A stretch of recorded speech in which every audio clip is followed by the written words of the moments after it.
ပေါ်မှာရှာလိုက်ဟုတ်တော့စပြီး share လိုက်မယ် page ကနေပြန်ပြီး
share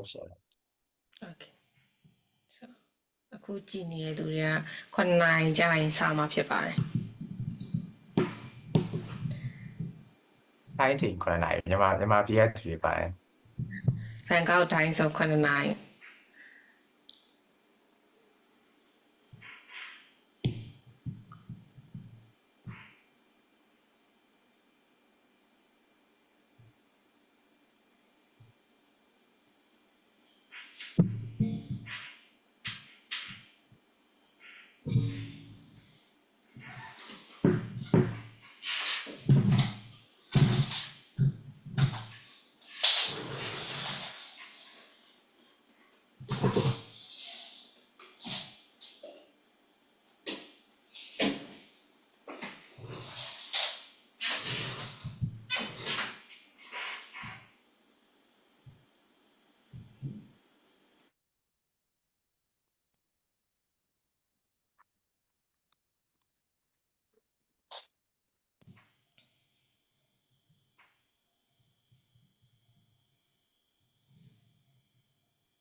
စားလိုက်ကြ ပြ ပြီ စားလိုက်ဆို ဟော ခီပါဆိုတော့အားလုံးပဲမင်္ဂလာပါ Digital Aries ရဲ့ Founder Area ဖြစ်ပါတယ်ဆိုတော့ဒီနေ့မှာ Area နဲ့ဒီ LS Blogs ပေါ့နော်Founder LS နဲ့တူ podcast လေးလုပ်သွားမှာဖြစ်ပါတယ်ဆွေးနွေးသွားမယ့်အကြောင်းအရာကြတော့အခု marketing technology နဲ့နောက်တစ်ခုကကျတော့ AI နဲ့ပေါ့နော် edit လေးတွေရယ်နောက်တစ်ခုကကျတော့ area တို့နှစ်ယောက်စလုံးကထိုင်းနိုင်ငံမှာ digital marketing နယ်ပယ်မှာလုပ်နေတဲ့သူတွေဖြစ်တယ်ပေါ့နော်ဆိုတဲ့အခါကျတော့ကိုယ်တိုင်တွေ့ကြုံရတဲ့တွေ့ကြုံလေးတွေကိုလည်းပြန်လည်ဝေမျှပေးသွားမှာဖြစ်ပါတယ်ဆိုတော့ area ကတော့အားလုံးလည်းသိကြတဲ့အတိုင်းပဲ Thailand leading digital new company The Tiger မှာ Paint Ad in Charge Digital Marketing Specialist အနေနဲ့လုပ်နေပါတယ်ပြီးတော့ Media Ninja ဆိုတဲ့ agency မှာ CMO အနေနဲ့တာဝန်ထမ်းဆောင်နေပါတယ်ဆိုတော့LS လည်းမိတ်ဆက်ပေးပါအောင်မင်္ဂလာပါဟုတ် LS ပါလက်ရှိကျွန်တော်ကတော့ဒီချင်းမိုင် base ပေါ့နော်မကတော့ဘန်ကောက်ပေါ့ချင်းမိုင်မှာကျွန်တော်ကဒီ social media marketing ဘိုင်းနဲ့ဒီကျွန်တော် e-commerce ဒီ story ဒီ product တွေကိုကျွန်တော် market research နဲ့ဒီ product research လုပ်ပြီးတဲ့အပိုင်းတွေပေါ့နော်ဆိုတော့အဲ့ဒီဘိုင်းတွေမှာလုပ်နေပါတယ်အားလုံးတွေ့ရမှာတာပါတယ်Yes အခုကဒီ podcast လို့ဖြစ်တဲ့အတွက်ပေါ့နော် comment ဒီမှတ်ပြီးတော့လည်းမေးလို့ရတယ်မေးတဲ့မေးခွန်းတွေကိုလည်း area တို့အလင်းတင်တယ်လို့ပြောသွားပြီးမယ်ပေါ့နော် topic ကိုဘယ်ဟာကြီးကိုအတိအကျပြောမယ်ဆိုတာထက်ပေါ့နော်အပြန်အလှန် interactive way နဲ့သွားမယ် area တို့ပြောနေတဲ့အကြောင်းအရာတွေမှာဆွေးနွေးချင်တာရှိရဆိုလဲ comment မှာမှန်းခဲ့လို့ရတယ်နောက်တစ်ခါကျ digital marketing fee မှာပဲကိုကပို့ပြီးတော့သိချင်တာတွေဝင်များစီချင်တာရှိရင်လည်း comment မှန်းခဲ့လို့ရပါတယ် okay ဆိုတော့အရင်ဆုံးအမဒီဆက်ပြီးလုပ်ဖြစ်တဲ့ဟာပေါ့နော်ဒီ digital marketing အပိုင်းကိုစပြီးဘယ်လိုလုပ်ဖြစ်သွားတာလဲပေါ့ digital marketing journey ကပြောရမယ်ဆိုတော့ okay အဲ့ဆိုမြန်မာဘက်ကနေပြောရမလားအခုထိုင်းကနေစပြောရအောင်အဲ့ပေါ့မြန်မာဘက်မှာစပစ်တာပေါ့နော်အားလုံးကစပစ်တာဒါပေမဲ့ထိုင်းနဲ့ဆိုရင်ဘယ်လိုမျိုးကွဲပြားမှုတွေရှိလဲပေါ့ဒီလိုဘယ်လို okay ရှိစလဲပြစ်တာကတော့လွန်ခဲ့တဲ့9နှစ်ထဲကဆိုတော့ throwback ပေါ့နော် ဆိုတော့ area အစတော့ teacher fee ကနေလာတာ English စာတင်တာအဲ့မှာ teacher လုပ်နေတဲ့အချိန်မှာကို passionate ဖြစ်တာမဟုတ်ဘူးစာတင်ရတာအဲ့လောက်ကြီးခုံမင်းမနေဘူးပေါ့နော်အားနဲ့ okay ငါတခုခုပြောင်းရမယ်ဆိုတဲ့ပုံစံနဲ့ရှိတယ်အဲ့ခါကျတော့ကိုကပဲ challenge တွေယူခဲ့ရပါပေါ့နော်ပထမအောင်ဆုံးCN service team leader လုပ်တယ် CN service team leader လုပ်ပြီးတော့ယာရုတိုးတော့ service manager ဖြစ်တယ် project head ဖြစ်တယ်အဲ့မှာ digital marketing ဆိုတာကို set study အနေနဲ့လုပ်ခဲ့တာပေါ့နော်ပွင့်လင်းဆုံးပြောရမယ်ဆိုရင် area က digital marketing မှာကို set study များတယ်ဘယ်တင်တိုင်းတက်လိုက်ပါတယ်ဘယ် diploma တက်လိုက်အဲ့လိုမျိုးမရှိခဲ့ဘူးကို ဒီ journey ခုဒီထိရအောင်ပေါ့နော် set study လုပ်တယ်ဒါပေမဲ့အကုန်လုံးဒီ field ထဲမှာရှိတဲ့သူတွေကသင်ဆရာမြင်ဆရာကြားဆရာတွေပဲပေါ့နော်learning လုပ်တယ်သူတို့စီကနေလည်းအများကြီးယူခဲ့တယ်အဓိကတော့ digital marketing ကဒီ type related ဖြစ်တဲ့အတွက်အများတန်း edit တွေကပြောင်းနေတာဖြစ်တဲ့အတွက်ကို set study တော့လောက်ကမှာပေါ့နော်ဒါ digital marketing field ကိုခုမှဝင်တဲ့သူတွေရောပြီးသွားရင် professional line တခုရောက်ချင်တဲ့သူတွေအနေနဲ့ရောအတွက်ပေါ့ပြောပြချင်တာပေါ့နော် set study ကတော့ mass ဖြစ်တယ်ပေါ့နော် okay အဲ့ဒီကနေပြီးတော့ဘန်ကောက်ကိုအဓိကလာရတာ MBA တက်ဖို့လာတာ MBA တက်ဖို့အရင်ရုံးကလူတွေဒီနားထောင်နေဆိုလဲသိလိုက်မယ် MBA တက်ခွင့်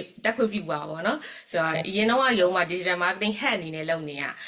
digital marketing မှာလုပ်နေနေ MBA တက်ချင်လို့ဆိုရောခွင့်ပြုချက်တောင်းပြီး MBA လာတက်တာဒါပေမဲ့ MBA တက်တဲ့အခါမှာတူလာတဲ့အတီးမာနီအလုပ်လျှောက်ကြည့်ပါလားဆိုတာနဲ့အလုပ်လျှောက်ကြည့်လိုက်တာပေါ့နော်LinkedIn မှာမလာခင်တည်းကတော့လျှောက်ခဲ့တယ်အဲ့တော့ရတဲ့ offer လည်းရှိတယ်သူက Norway က CEO ပေးရပေါ့နော်သူနဲ့မမတ်ရ Central Wall မှာတော့လို့စကားပြောပြီးတော့သူကကိုယ့်ရဲ့ CV ကိုထုတ်ပြီးတော့ contract တောင်ထိုးခိုင်းတယ်ပေါ့နော် offer လက်ခံမှုဒါပေမဲ့အဲ့ဒီမတိုင်ခင်မှာပဲ area ဒီရောက်ပြီးတော့တစ်လတောင်မပြည့်ဘူးတစ်ပတ်နှစ်ပတ်နဲ့ဒီ Tiger ဘက်က offer ရလာ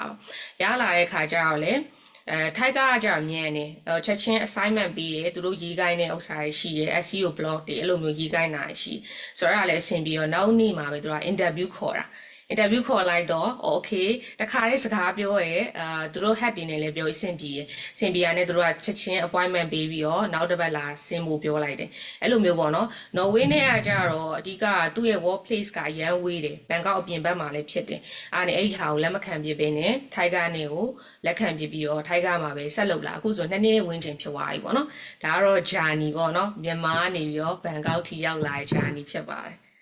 ဟုတ်ကောင်းပါတယ်အဲ့ဒါနဲ့ပတ်သက်ပြီးတော့ပေါ့နော်ဒီလိုမေးချင်တဲ့ဥစ္စာတွေပေါ့လှုပ်ရှားထားတော့ဘာလို့ဒီလိုဒီ digital marketing ဘိုင်းနဲ့ပတ်သက်လို့မေးချင်တာရှိရင် comment မှာမေးလို့ရတယ်ပေါ့နော်ဒီကြည့်နေတဲ့သူတွေကနေပြီးတော့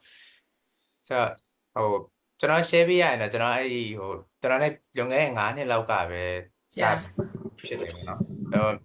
စလုပ်တဲ့ခါကျတော့ဒီ digital marketing မဟုတ်ကျွန်တော် customer service ကလာ customer service ဘိုင်းကိုရင်လုပ်တယ်ပေါ့နော်အဲ့ကနေမှဒီ2021နောက်ပိုင်းမှာပေါ့နော်အဲ့နောက်ပိုင်းမှာစပြီးတော့ဒီ agency တစ်ခုက offer လာပေါ့နော် offer လာဆို agency ကလည်း तू ကအခုမှစပြီးတော့ဒီထောင်တဲ့ဥစ္စာပေါ့အဲ့ဒါကိုjoin မလားဆိုပြီးတော့အဲ့လိုမျိုး offer လုပ်လာတဲ့အခါမှာကျွန်တော်တို့နဲ့ join ဖြစ်တယ်ပေါ့အဲ့မှာစပြီးတော့ဘယ်လိုလဲဆိုတာကိုသိတာပေါ့နော်တကယ် agency experience ကိုအမှရတာပေါ့ဆိုတော့တဖြည်းဖြည်းနဲ့အဲ့လိုတင်တန်းနဲ့တက်ထားတဲ့ဆိုင်အဲ့လိုပေါ့နော်ဒီတကယ် workplace experience ကပဲလေ့လာတာများတယ်နောက်ပိုင်းမှာတင်တန်းဆိုတာနောက်ပိုင်းမှာအဲ့လိုမျိုးလုပ်ရင်းနဲ့အဲ့လိုမျိုးဒီ line ပေါ်ကနေပြီးတော့ဒီ Google တို့ဘာတို့ကဒီသူတို့ peer training တွေရှိရဆိုတော့အဲ့ဒါတွေလိုက်တက်ရင်းနဲ့အဲ့လိုမျိုးပြန်ပြီးတော့လုပ်ခွင့်မှာအဲ့ဒါကိုတက်ရင်းနဲ့အတုံးချအဲ့လိုနဲ့ပဲလုပ်ဖြစ်သွားတာပေါ့နော် digital marketing ဟုတ်တယ် digital marketing အဓိက practical အရေးကြီးရယ် practical မဟုတ်ဘဲနဲ့စာတွေ့ပဲဆိုရင်လုပ်ငန်းခွင်မှာနည်းနည်းလေးပါပေါ့နော်အခက်ခဲတွေ့စီရယ်ဒါကိုယ့်ရဲ့ personal experience ရပါတော့ဆိုတော့ဘာလို့လဲဆိုတော့ digital ဖြစ်တဲ့အတွက်ပေါ့နော်စာတွေပဲသိထားတာတဲ့လက်တွေ့ပေါ့နော်ကိုယ်တိုင်စမ်းတယ် click တယ်ဆိုမှသာအဆင်ပြေရယ်နောက်တစ်ခါကျတော့လေလုပ်ငန်းခွင်ကအဓိကပဲ area ဒီလိုမျိုး digital marketing knowledge တွေနည်းနည်းများသိလာရဲဆိုတာကကြတော့လေဒါလုပ်ငန်းခွင်ပဲမြန်မာမှာ SMM ပဲ social media marketing ပဲ Facebook TikTok that's it ပဲသူကနောက် corporate level မှာဒါဒီ search engine ကိုသွားတာဒီမှာကျတော့မဟုတ်ဘူးအကုန်လုံး digital marketing line ကိုဝင်ပြီးဆိုတာနဲ့ search engine ဆိုတာလာပြီဆိုတော့ area စရောက်တဲ့ခါကျတော့အဲ့မှာ CEO က interview တယ် CEO ကUK ကဆိုတော့ interview ရဲ့ခါမှာ तू ကဘယ်ပိုင်းနေကျွမ်းကျင်တာလဲနင်ဘယ်လိုမျိုး contribution လုပ်နိုင်တာလဲဆိုတဲ့ပိုင်းကိုမေးရပေါ့နော်ဆိုတော့ကိုကလည်းပုံပွင့်လင်းလင်းပဲပြောတယ် science ဒီ social media marketing မှာ experience ဘယ်လောက်ရှိခဲ့ပေါ့နော် ဆိုတော့သူတို့အနေနဲ့ကကြတော့သူတို့မှာအမြဲပြော PPC ဆိုတာအမြဲပြောတယ် pay per click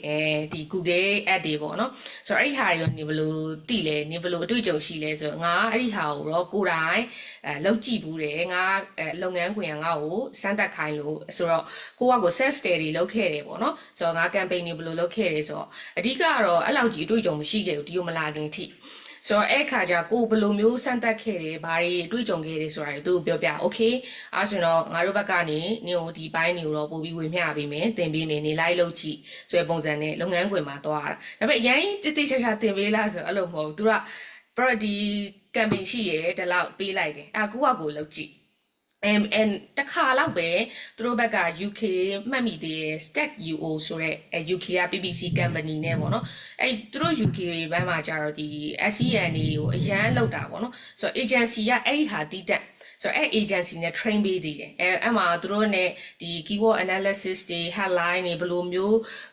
လောက်ကတွေကစပါတော့အဲ့ဒါတွေ ਨੇ ဆွေးနွေးပြတယ်အဲ့လိုမျိုး meeting တွေခေါ်တယ်ကိုကလုပ်တယ်အဲ့မှာတခုဘာဖြစ်လဲဆိုတော့သူတို့ရဲ့ British Essence ကဟို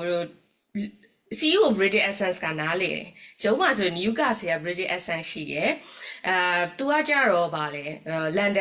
န်ဆိုရင်နားလေနောက်တစ်ယောက်ကကြတော့လီဗာပူးလားမသိသူ့ရဲ့ Essence တွေကိုတော်တော်လေးခက်ခက်ခဲနားထောင်အောင်ပေါ့ဆိုအားကြတော့ note taking တွေလုပ်တခါကျ recording တွေသူမိပြန်နားထောင်ရုံးကလူတွေကိုလည်းနားထောင်ခိုင်းသူတို့ကတကယ်အဲ့လိုမျိုးပေါ့နော် Essence တွေက British ပဲဒါပေမဲ့ essence တွေက different ဖြစ်နေတာအဲ့လိုမျိုးတွေပေါ့နော်အဲကျိုးစူးဆာဆာလုပ်ခဲ့ရတာပေါ့အဲ့တော့သူတို့တင်ပေးပြီးွားရင်လည်းကိုကပြန် apply လုပ်ကြတယ်အဓိကသူတို့ကအရန်တင်ပေးပြီးွားရင်အဲ့ဒါကိုပြန် apply လုပ်တင်ပေးတာကိုလည်းဟာတ်မဖြစ်စီနဲ့အဲ့လိုပုံစံသူတို့တင်ပေးတာကို line မလုပ်နိုင်ဘူးဆိုရင် okay let behind မယ်နေခဲ့လိုက်တော့အဲ့လိုမျိုးဟုတ်အဲ့ဒါကတော့ဒီ time ဘက်နဲ့ဒီမြန်မာဘက်ကဒီ market နှစ်ခုရဲ့အဲ့လိုကွာခြားမှုပေါ့နော်အဲ့လိုပြောရမှာပေါ့ဆိုတော့အများစုကဒီဘက်ကိုလာရင်အဲ့ဥစ္စာတို့က challenge ဖြစ်တယ်ပေါ့နော်အဲ့ကျွန်တော်ဆက်စားရောက်တော့ကလည်းကိုရဲ့တိထားတဲ့ဥစ္စာကဒီခုနပြောဆို paper clip အပိုင်းကိုတိတဲ့ဥစ္စာတအားနည်းတယ်မြန်မာဘက်ကဘာလို့ဆိုတော့အများစု SME တွေကလည်းဒီအပိုင်းကိုမလုပ်ဘူးဘာလို့ဆိုတော့ဒီမှာက website မရှိလဲ sales ဖြစ်နိုင်ခြေရှိရပေါ့နော်ဘာလို့ဆိုတော့ဒီ user flow ကိုကသူက Facebook နဲ့ဒီ TikTok လောက်ကပဲတွားပြီးတော့အဲ့လိုမျိုးသုံးကြတာဆိုတော့ internet ဆိုသူတို့ကဒါကိုပဲFacebook လိုပဲအဲ့လိုမျိုးမြင်တဲ့အပိုင်းတွေရှိရပေါ့နော်တချို့တွေဆိုရင်ဆိုတော့ဒီဘက်မှာပြောင်းလာတဲ့အခါမှာအဲ့ဒီဟာရဲ့ challenge တော်တော်ဖြစ်တယ်ဒီဘက်မှာကျတော့ time မှာဆိုတော့သူတို့ e-commerce အပိုင်းနဲ့လည်းတော်တော်ကြီးကိုအကျွမ်းတဝင်ဖြစ်နေတာဒီဘက်က market ကလေသူတို့ Lazada ဟောဒီ Shopee တမူးအများကြီးပဲပေါ့နော် TikTok Shop ဆိုတာမြန်မာပြည်မှာမရတဲ့ feature မျိုးဒီဘက်မှာရနေတာရှိရပါဆိုတော့အဲ့ဒီဘိုင်းတွေ run တော့မယ်ဆိုတဲ့အခါမှာကျွန်တော်ကိုယ်တိုင်လည်းအဲ့ဒါတော်တော်ကြီးကို struggle လုပ်ခဲ့ရတယ်ပေါ့နော်ပုံစံမတူဘူးဖြစ်နေရပုံမှန်ကျတော့ဒီ product တစ်ခုကို research လုပ်တော့မယ်ဆိုရင်ဒီသူ product ရဲ့ market ကတစ်ခုပဲဘာလို့ဆို local market ပဲဖြစ်တာဒီ international မတော့ဆိုတော့ဒီမှာကျတော့ e-commerce store မှာဒီမှာ Amazon မှာကျွန်တော်တို့မှာတင်တော့မယ်ဆိုရင်သူကထားတဲ့ market က EU market ဒါမှမဟုတ် USA Canada အဲ့လိုပုံမျိုး market မတူဘူးပေါ့နော်မတူတဲ့အခါမှာဘာဖြစ်လဲဆိုတော့ဘာပြဿနာဖြစ်လဲဆိုတော့အမှစတာပေါ့နော်ခုနကလိုအဲ့ဒီ paper clip အပိုင်းတွေပါမယ်ပြီးရင်နောက်ထပ်ဘာရှိလဲဆိုတော့ဒီ product line တွေကိုဒီအခွန်ကောက်တဲ့ဥစ္စာတွေပေါ့အခုဆိုရင် US ကဒီ tariff တွေရှိရယ်ဆိုဒီသွင်းကုန်ပေါ့နော်အဲ့ဒါတွေကောက်တဲ့ဥစ္စာမှာတနိုင်ငံနဲ့တနိုင်ငံကောက်ထားခြင်းမတူဘူးပြီးတော့ဒီ Thai မှာဆိုရင်လည်းဒီ Thai ကနေပြီးတော့ဒီ store ကိုဖွင့်ဝင်ပေးတဲ့ပုံစံမျိုးအားလို့မတူတဲ့ဟာရှိရပေါ့နော်ဆိုတော့အဲ့လိုပိုင်းတွေမှာတော်တော် struggle လုပ်ရတယ်ဆိုတော့ဒီ Thai ဘက်မှာ make in Thailand ဖြစ်နေတဲ့ဥစ္စာကို US ကိုတွင်းရင် US ကပြန်ပြီးတော့တွင်းကုန်ကောက်တဲ့ဥစ္စာတစ်မျိုးပေါ့နော်အဲ့လိုအပိုင်းကြီးရှိရပါပေါ့နော်တော်တော်မတူဘူးမြန်မာနဲ့ကမတူဘူးဆိုတာနည်းနည်းမတူတာမဟုတ်တော်တော်မတူတာဆိုတော့မြန်မာဘက်မှာ digital marketing experience ရှိလို့ဒီ social media marketing လုပ်ဖူးတာနဲ့ဒီဘက်ကိုလာဖို့ဆိုရင်တော်တော်လေ့လာဖို့လိုတယ်လို့ကျွန်တော်မြင်တယ်အဲ့နှစ်ခုအရန်ကွာဟာတယ်ကကအရန်များတယ်လို့မြင်တယ်ဟုတ်တယ်ဟိုအဓိကတော့လုပ်ငန်းခွင်ကအဓိမှာလေပြောရမယ်ဆိုတော့လေသူတို့က advance ရောက်နေတဲ့အပိုင်းတွေရှိတယ်အရေးရှိနေတာဖြစ်တဲ့အတွက်ပေါ့နော်ကိုကလည်းမကြံအောင်အမြဲလေးလာနေရတဲ့အပိုင်းတွေရှိတယ်ခုနပြောတဲ့အတိုင်းပဲအဲ့ဟုတ်တယ်ယူရိုတို့ဘာတို့ဘက်ကအမ IG run ပေးမှုတာရှိတယ်ဆိုတော့သူတို့ကဘာတောင်းလဲဆို beneficial account တို့ beneficial name တို့အဲ့လိုမျိုးတွေကဆက်ထပ်ပြီးတော့လောက်တယ်ဆိုတော့တူတူပဲလို့ထင်ကြရမတူသူ့ရဲ့ country ပေါ်မူတည်ပြီးတော့ဗောနော်policy တွေကလည်းပြောင်းလဲတာရှိတယ်ဒီကောင်က social media marketing မှာနိုင်ငံပေါ်မူတည်ပြီးတော့ကွဲပြားသွားသေးတယ်ဗောနော်ဟုတ်ကဲ့ ဖက်ပြီးတော့ share ပေးချင်တာမျိုးရှိလားပေါ့အခုမှဒီ digital marketing ဘက်မှာလုပ်နေတဲ့စလုပ်မဲ့လူတွေဆိုရင်ဘယ်လိုဟာတွေလေ့လာသင်လဲပေါ့နော်အဲ့လိုဟာလေး share ပေးပါအောင် experience ဘယ်လိုစလုပ်တင်လဲဆိုတော့အဓိကတော့နိုင်ငံပေါ်မူတည်ရဲ့အဲ့ဒါတင်တန်းလာစုံစမ်းတဲ့သူတွေလည်းပြောပြတယ်ဟိုကိုကဘယ်နိုင်ငံကိုသွားမှလဲအဲ့ဒါပေါ်မူတည်ရဲ့ပေါ့နော်ဆိုတော့အစအနေတော့စရမှာပဲပေါ့နော်အခုမှခြေလမ်းမယ်ဆိုတော့အစအနေစရမှာ practical foundation ကိုတော့အရင်လေ့လာမှာပေါ့နော်ဆိုတော့ digital marketing ဆိုတာဘာတွေလဲဆိုတော့မြန်မာမှာဆိုအများစုကဒီ Facebook တို့ TikTok ပဲပြောနေတယ်Facebook TikTok ဆိုတာဒါ social media marketing လေးပဲရှိတယ် social media marketing မှာသူကဖတ်တော့ပဲရှိသေးတယ်အဲ့ digital marketing ဆိုတာအရန်ကျယ်ပြန်တယ် digital marketing ကိုအချိန်တူတူတွင်းနဲ့လေ့လာမယ်တက်မြောက်မယ်ဆိုတာနည်းနည်းပေါ့နော်ဟိုပြောရခက်တယ်ဘာလို့လဲဆိုတော့အခုဆိုရင် digital marketing မှာ line တွေအများကြီးပဲရှိတဲ့အခါမှာ search engine line ကိုသွားမယ်ဆိုရင် SEO ပဲထားပါတော့เนาะ SEO မှာတွေ3 line လောက်ထပ်ခွဲတယ် on page လား off page လား technical လားဆိုတာထပ်ခွဲတယ် SEM မှာဆိုလဲ okay SEM မှာ Google Ad လို့တော့အများခေါ်တယ် Google Ad မှာဘယ်လိုမျိုး objective တွေနဲ့သွားချင်တာလဲထပ်ပြီးတော့꿰သေးရပေါ့เนาะဆိုတော့ digital marketing ကတော်တော်လေးကျယ်ပြန့်နေဆိုတော့ digital marketing ကိုအချိန်တိုတွင်းနဲ့အကုန်လုံး fully cover ဖြစ်တယ်ဆိုတာထပ်ပေါ့နော်ကိုကဘယ် line သွားမှာလဲတချို့ကြာသိရ freelance သွားမှာဒါ ad တွေ run မှာဆို okay ရပြီအဲ့ဆိုတော့သိပြီဒါသူpaid ad တွေ run မှာ Facebook ad run မှာ okay အဲ့ဆိုရတယ်မြန်မာမှာ freelance လဲ AC လုပ်လို့ရတယ်ဒီ Facebook ad တွေဆိုတော့ line ကတော့ဟို freelance လုပ်မယ်ဆိုတော့တေချာ line ကိုရွေးပေါ့နော်မဟုတ်ဘူးကိုက digital marketing ကိုလုံးဝ professional specialize လုပ်ချင်တယ်ဆိုတော့အချိန်ယူရမှာဘာလို့လဲဆိုတော့အများကြီးရှိတယ်အများကြီးလေ့လာရအောင်မယ်ကိုနိုင်ငံပေါ်မူတည်ပါမြန်မာမှာဆိုတော့ဟုတ်တယ်ဒီ Facebook TikTok content writing ဒီကောင်းတွေကိုကျွမ်းကျင်နေဆိုတော့ enough ဖြစ်ပေမဲ့တခြားသောနိုင်ငံတွေသွားတဲ့ခါကျရင်ခုနကစရင်ချင်းတွေ e-commerce တွေရှိလာမယ်influencer marketing တွေဘယ်လိုမျိုးကင်တွယ်ရတာလဲအဲ့ဒါတွေလည်း knowledge ရှိလာမယ်ပေါ့နော်အဲ့လိုမျိုးတော့လိုအပ်တယ်ဆိုတော့ဘယ် line သွားမှာလဲဆိုတဲ့ဟာလည်းမူတည်ရပေါ့နော်ဟုတ်အဲ့ဒါတော့ဟုတ်တယ်ဟိုကိုနိုင်ငံပေါ့နော်ဒီအဲ့နိုင်ငံမှာ trend ဖြစ်နေတဲ့ပုံစံမျိုး platform ပုံစံမျိုးပေါ့နော်ဒီ time မှာဆိုကျွန်တော်သတိထားမိတော့ဟို Facebook နဲ့ TikTok တော့တော်တော်သုံးကြတယ်သုံးကြတဲ့တစ်ချိန်တည်းမှာပဲအဲ့လို business တိုင်းကဟို website ရှိကြတယ်အကုန်လုံးကလေဒီ website ရှိတော့အဲ့အပိုင်းကမပါမဖြစ်သွားပေါ့ Google Ads ပေါ့နော်အဲ့ဒါတော့မပါမဖြစ်ကိုတီးဖို့တော့လိုရပေါ့နော်ဟုတ်တယ်ဟိုနေ့ကမှတ်ရလွန်ခဲ့တဲ့2 ရက်လောက်က area Google Ad နဲ့ပတ်သက်ပြီးတော့channel ဆုံးမှာတင်လိုက်တယ်အမှ TikTok မှာတယောက်ကလာမှတ်နေပေါ့နော်မြန်မာမှာတဲ့ဒီ Google Ad မှာမသုံးကြတာတဲ့ဗာလဲ social media marketing ပဲသုံးကြတာလေတဲ့ဆိုတော့ဟုတ်ပါတယ်မှန်တယ်ဒါပေမဲ့ Google Ad မသုံးဘူးဆိုပြီးတော့တတိချပြောလို့မရဘူးသုံးနေတဲ့ corporate တွေမှာအများကြီးရှိတယ်ဆိုတော့ area ကင်ပေးနေရတဲ့ client တွေလည်းရှိတယ်ဒါပေမဲ့ဘာလို့မသုံးကြတာလဲဆိုရင် okay ပထမအချက်က website ရှိရမယ် website ကလည်းဒီတိုင်းဟိုလိုပေါ့နော်ဟိုဒီတိုင်းဖြစ်တယ်လို့မဖြစ်နေရအောင်တေချာကောင်းတဲ့ဟာပေါ့နော် SEO ကိုလုပ်ထားတဲ့ website တွေလည်းဖြစ်နေရမယ်ပေါ့အဲ့လိုမျိုးမှာနောက်ထပ်ဒီ Google App ပိုင်းတွေသွားရမယ်အပိုင်းတွေရှိရပေါ့နော် Google App သွားတဲ့အခါကျရင်လည်းခုနလို website ရှိရဲ့အပြင် demand ပေါ့ကိုယ့်ရဲ့ audience က Google ကိုလာနိုင်တဲ့ audience ဖြစ်ဖို့လိုတယ် corporate level တွေကြတော့သူတို့ audience ဟိုဒီ Google ကိုလာနေကြပြီလေတခုခုရှာခြင်း search ကိုပဲအသုံးပြုနေရလေပြီးွားရင် international audience တွေကို target ထားခြင်းလဲဆို Google ပေါ့နော် Google ကကောင်းတယ်ဒါပေမဲ့အဲ့လိုပေါ့နော် cost တွေများတာဖြစ်တဲ့အတွက်မြန်မာမှာကြတော့ဒီဘက်ကိုမလိုက်သေးကြဘူးပေါ့နော်နောက်ပိုင်းတော့အရင် develop ဖြစ်လာတဲ့ခါကျရင်တော့ရောက်လာမှာပါပဲဟုတ်မှာဆိုမေးထားတာတခုတွေ့ရပေါ့နော် digital marketing အတွက် job apply နဲ့အခါဘာတွေတည်တင်လဲပေါ့အဲ့ဒါလည်းမေးတဲ့ question လို့တစ်ချက်လောက် job apply နဲ့ခါပါရီတည်တင်လဲဆိုရင်ပထမဆုံး GD လိုက်ဖတ်ပေါ့ကိုကဘယ်နိုင်ငံသွားမှာလဲဆိုတော့မြန်မာမှာဆိုရင်တော့မြန်မာမှာကိုသွားကျင်တယ်ဥပမာဆို agency line လား corporate line လားအဓိကရေဘူးက2 line လေးခွဲလိုက်မယ်ပေါ့နော် agency ဆိုရင် agency မှာခေါ်တဲ့ JD တွေဖတ်ပေါ့နော်ဆိုရင် corporate ဆိုလဲ corporate မှာခေါ်တဲ့ JD ဖတ်သူတို့ line ကနှစ်ခုကမတူဘူးလေ agency က agency corporate ပေါ့နော်ဆိုတော့အဲ့ဒီ JD ပေါ်မူတည်ပြီးတော့ကိုက skill တွေဖြည့်ဖို့တော့လိုအပ်တယ်ပေါ့နော်ပြီးတော့သူရှောက်မဲ့ rules နဲ့လည်းမူတည်အောင်မယ်နဲ့တွေ့ရတယ်ဒီ digital marketing အောက်မှာဆိုရင်ဘယ် rules ကိုရှောက်မှာလဲပေါ့ဥပမာဟို creative rules လားဒါမှမဟုတ်ဒီ strategic ပိုင်းလားဆိုတာဟာမျိုးပေါ့နော်သူရှောက်မဲ့ position ပေါ်နဲ့သက်ဆိုင်ပြီးတော့အဲ့လို skill ကိုဖြည့်ဖို့လိုရပေါ့နော်မြန်မာမှာတော့ဒီကတော့ခေါ်ကြတာ digital marketing executive right digital marketing executive ဆုံးတော့ဆိုတော့digital marketing executive ကတော့အမှားတော့ GD ထဲမှာပါပါတယ်ဘာဦးစားပေးဆိုပြီးတော့ပါလိုက်မယ်အဲ့ဒီပုံမူတရားပေါ့တချို့ကြတော့ digital marketing မှာသူတို့ content ဦးစားပေးဆို content writing ပေါ့အဲတခါကျရင် ad တွေ paid ad တွေဦးစားပေးဆိုရင်တော့ paid ad တွေပေါ့အဲ့လိုမျိုးတော့ရှိတာပေါ့နော် GD ကတော့ဖက်ကပဲကိုက digital marketing မှာလည်းလေးလာနဲ့ကိုသွားမဲ့ career ရဲ့ဒီ GD တွေကိုလည်းလေးလာထားတာပို့ပြီးတော့လှုပ်လျှောက်တဲ့ခါမှာလွယ်ကူစေမယ်ပေါ့နော်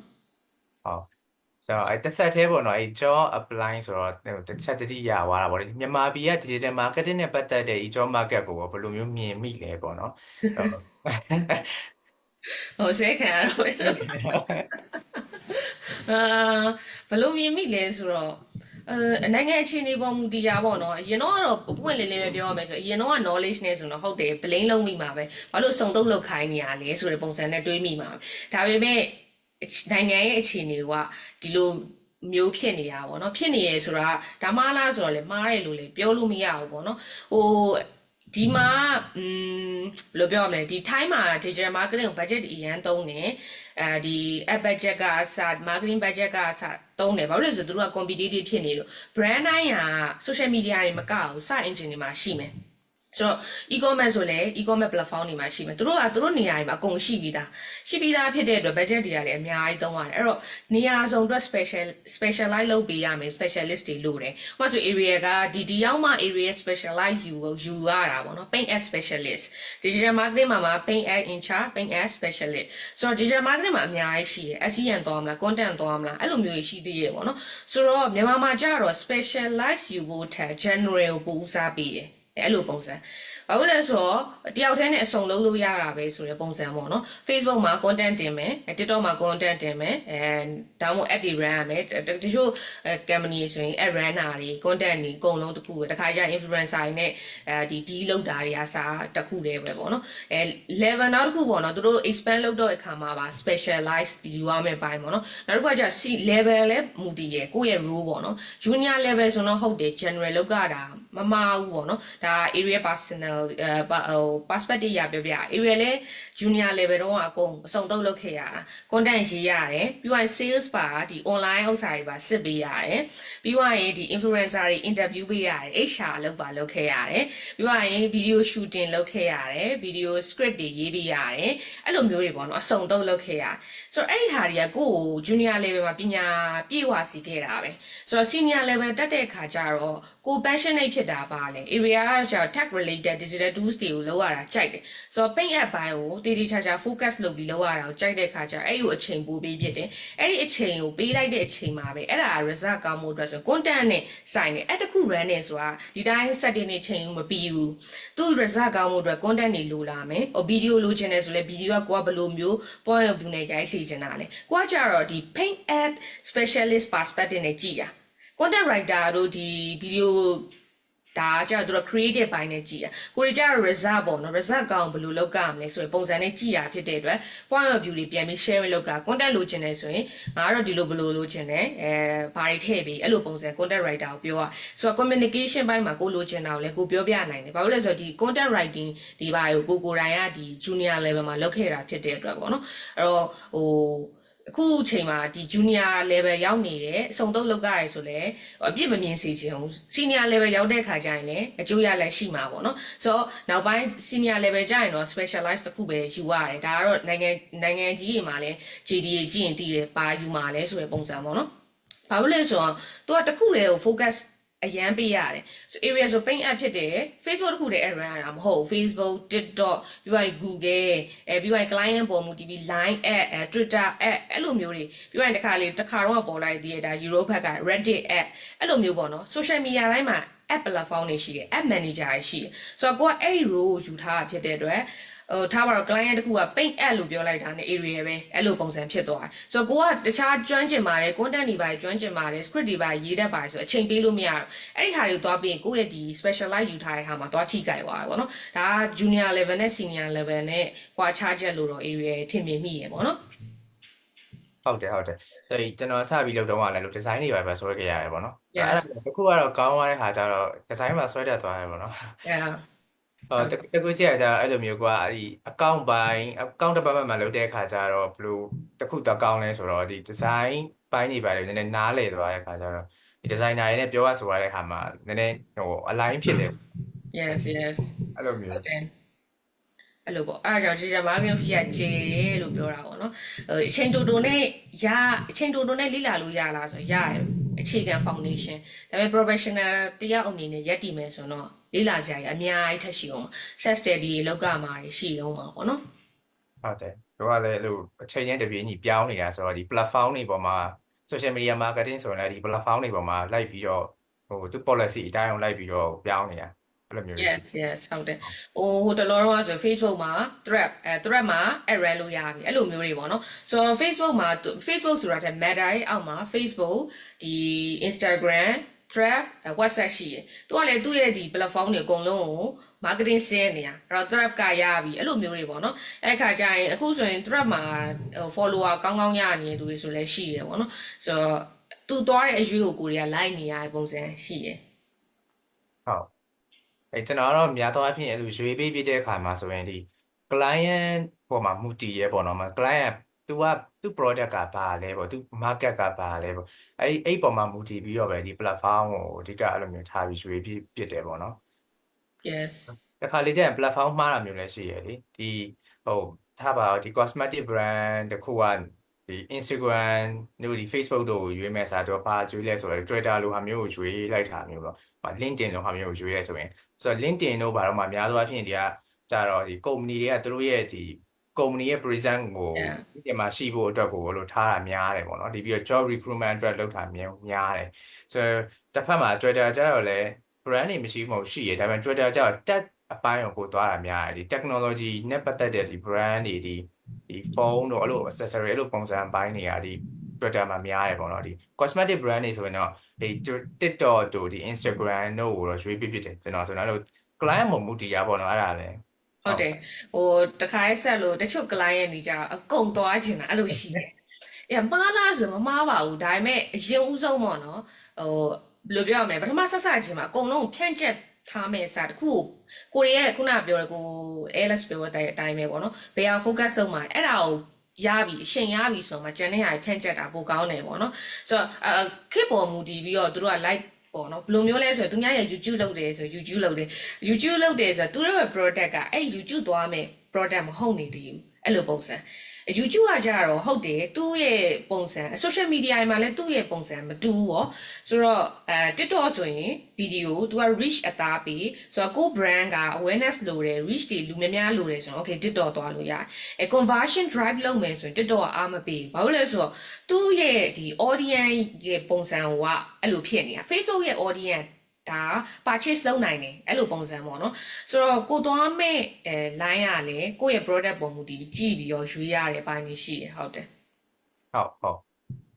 အဲ့တစ်ဆက်သေးပေါ့နော်အဲ့ဒါတစ်ဆက်သေးမှာအဲ့ client နဲ့ပတ်သက်ပြီးပြောရမယ်ဆိုရင်တော့ဒါဟိုတခါလေကြာရင်ပေါ့နော်အဲ့ client နဲ့ဒီ communicate လုပ်တဲ့အပိုင်းတွေမှာဘယ်လိုမျိုး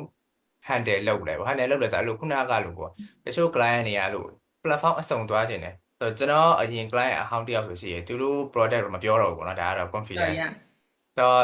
သူတို့ဆိုရင်သူတို့ product ကဘယ်လိုမှမဆိုင်နေဘူးတခြားအဲ့ဒီ TikTok နဲ့မဆိုင်ဘူးသူတို့ product ကဆိုတော့အဲ့ဒါပေမဲ့သူက TikTok မှာသွားကျင်တယ်ဒါပေမဲ့ TikTok မှာသွားကျင်တယ်လဲဆိုပေမဲ့လည်းသွားတဲ့ပုံစံမှားတယ်ပေါ့နော်ပြောတော့လည်းနားမထောင်အဲ့လိုမျိုးရှိအဲ့လိုမျိုးတွေကြတော့နည်းနည်းတော့ဟိုသူတို့နဲ့ညှိရတဲ့အပိုင်းတွေများတယ်ပေါ့နော်ဆိုတော့အဲ့လိုမျိုးကြုံလာရင်ရောဘယ်လိုမျိုးလို့ technique တွေပါရှိတာဟုတ်တယ်မဟုတ်အဲ့ဒီဟာကျတော့ဒါ agency လောကမှာကျအဲ့ဒီဟာတွေ account manager တွေပဲပေးကင်တော့ရှင်ကိုယ် specialize လုပ်တဲ့သူတွေကမကင်တော့ဘာလို့လဲဆို client တိုင်းကလူမျိုးမျိုးစိတ်ထွေထွေရှိရယ်လူမျိုးမျိုးစိတ်ထွေထွေဒါအမှန်တရားပဲပေါ့နော်ဟိုတခါကျရင်ကိုနဲ့ဟိုအဆင်ပြေသွားကြီးကြိုက်သွားတဲ့ client တွေရှိရယ်သူတို့ဘက်ကလည်းမှားနေရတာမဟုတ်ဘူးပေါ့နော်ဒါသူတို့သိရဲ့ knowledge နဲ့သွားကိုကလည်းကိုသိရဲ့ knowledge နဲ့ perspective ချင်မတူနေအဲ့ခါကျတော့ရင်တော့ကိုယ်တိုင်ကင်တယ်နောက်ပိုင်းကျတော့ဒီသက်ဆိုင်ရာ account တင်းတွေပေးကင်လိုက်တယ်သူတို့ရဲ့တာဝန်ကလူတွေနဲ့ communication ဒီလောက်ရမယ်ပါ area တို့ကျတော့နည်းနည်းဟိုပေါ့နော် straight forward ဖြစ်တယ်ဒါရတယ်မရဘူးအဲ့လိုပဲပြောလိုက်တာဆိုတော့တချို့ client တွေကတော့ကိုယ့်ဌာနတဲ့သူကတော့အဆင်ပြေလိမ့်မယ်တချို့ကကြတော့ဟိုအထပ်ပြီးသိကျင်တာဆိုကိုကဒါပဲလို့ပြောပြီးသွားကြသူတို့ကြအဆင်မပြေရဖြစ်မှာဆိုတော့နောက်ပိုင်း account ပိုင်းကို account ကင်လိုက်တယ်ပေါ့နော်ဆိုတော့အရင်ကအတွေ့အကြုံနဲ့ရှင်းပြရမယ်ဆိုတော့ဟုတ်တယ်တချို့ client တွေကသူတို့သိပြီးသားပေါ့နော်ဒီ knowledge နဲ့လုပ်ချင်တာရှိတယ်အဲ့ခါကျရင်တော့ရှင်းပြရတယ်ရှင်းပြရတယ်ပေါ့နော်ရှင်းပြတဲ့ခါကျတော့တချို့ကတော့နားလေတော့တချို့ကတော့နည်းနည်းလေးခုခဏလေးနေပါအောင်တစ်ချိန်ကြာရင်သွားချင်တဲ့ line သွားပြီးမယ်အဲ့လိုပုံစံပေါ့နော်တစ်ချိန်သွားပေးမယ်ဆိုတဲ့ပုံစံနဲ့တော့သွားရတာပေါ့လေ ဟုတ်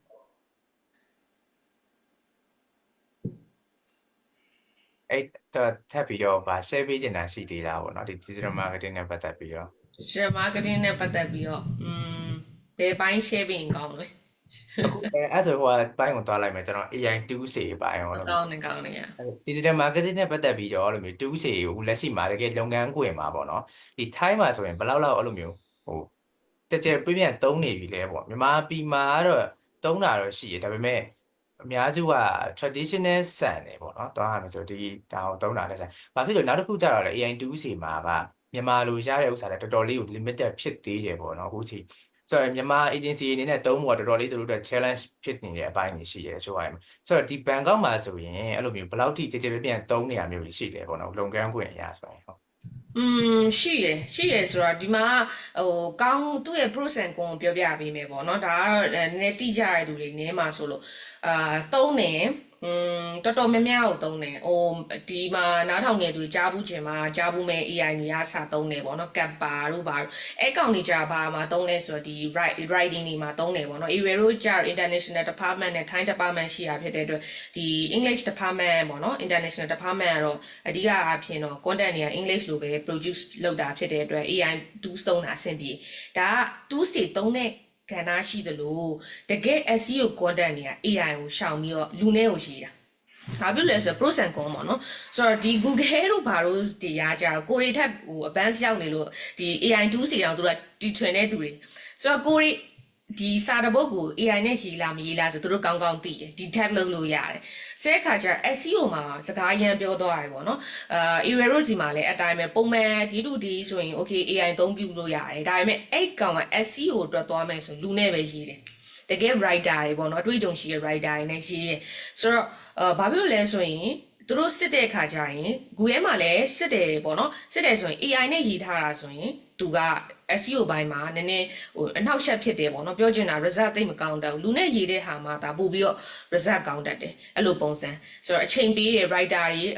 တခြားနိုင်ငံ writer တွေလည်းရှိတယ်သူတို့အချိန်ပေးတယ်အဲ့တပုတ်တနည်းဆိုရင်အဲ့ဥစ္စာကောင်းကောင်းအဲ့လိုမျိုးရေး research တွေလုပ်ပြီးရေးပုံနေသုံးတာစာ AI generated တွေမသုံးနဲ့တကယ်ရိုက်တဲ့ပုံသုံးရင်တော့ policy ရှိတယ်အပြင်ုံထွက်ပြီးတော့ဥမာ7-11ကျောင်းရေးမှာမလား7-11ကိုကိုယ်တိုင်ထွက်ပြီးပုံရိုက်ပြီးတင်အဲ့လိုပုံစံသွားတာပေါ့နော်ဆိုတော့ကောင်းတာလည်းရှိရဆိုးတာရှိရကောင်းတာကြောင့်မြန်ဆန်သွားတယ်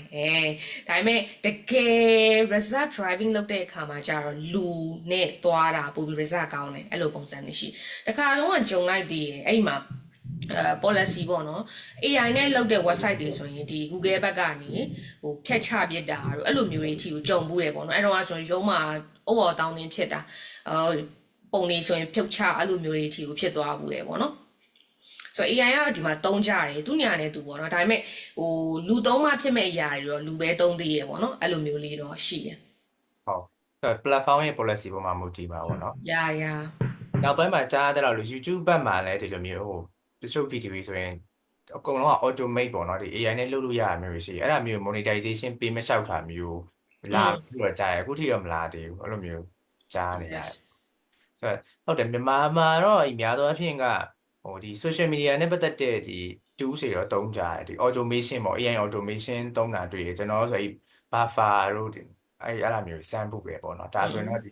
social media ဘိုင်းမှာဒီ automation ဘိုင်းပေါ့နော်အဲ့ဆိုအဲ့ထက်လည်းပို့ပြီးတော့သုံးလို့မရဘူးမြန်မာဘာလို့ဆိုတော့